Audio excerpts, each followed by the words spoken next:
So a lot of people ask, the difference between Cornish Cross and Freedom Rangers. Those are the two breeds I raise, and the Freedom Rangers are actually my favorite bird. They're a little less economical, and they're harder to make accessible to the public because they take 12 weeks and they don't get quite as big per pound. But they do create a taste that you can't find in the grocery store. They carry their weight through their whole body, so they have more dark meat.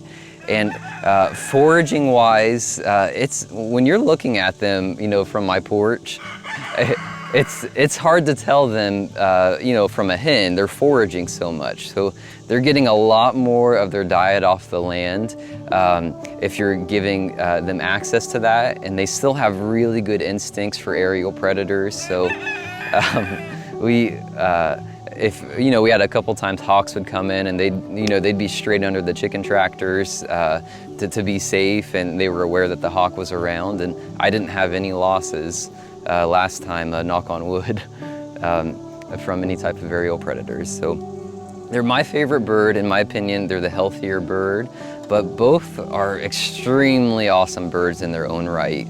But you will get a smaller bird for more cost because it took me more time, and they're not as easy plucking as the Cornish Cross are. They're bred so their feathers come out easy. So there is sometimes a little bit more imperfections in the plucking process, but hey, they're a really worthwhile bird, and I think you can really tell the taste difference from how they hold their weight and their foraging drive. The Cornish Cross I do mainly just raise in chicken tractors, and they're given new pasture every single day.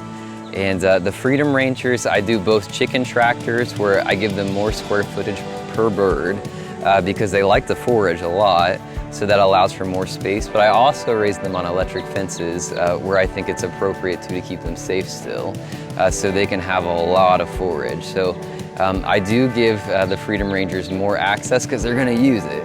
And the Cornish Cross, I give them an appropriate square footage of what I think they're going to use to stay clean and get the maximum out of their diet still too, from foraging.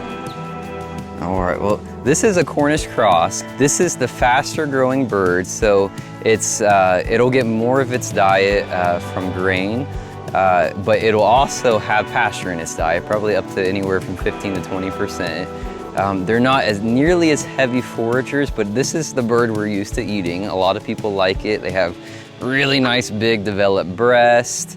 They're not raised with hormones, antibiotics, anything of that sort.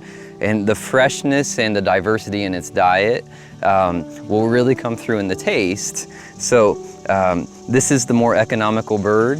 This is the cheaper bird for good reason. The other bird I raised takes 12 weeks. This takes 8 weeks. But still an incredibly good bird. And so I mostly just wanted to explain the differences between the breeds and why I do them both. And they're both beautiful birds in their own right.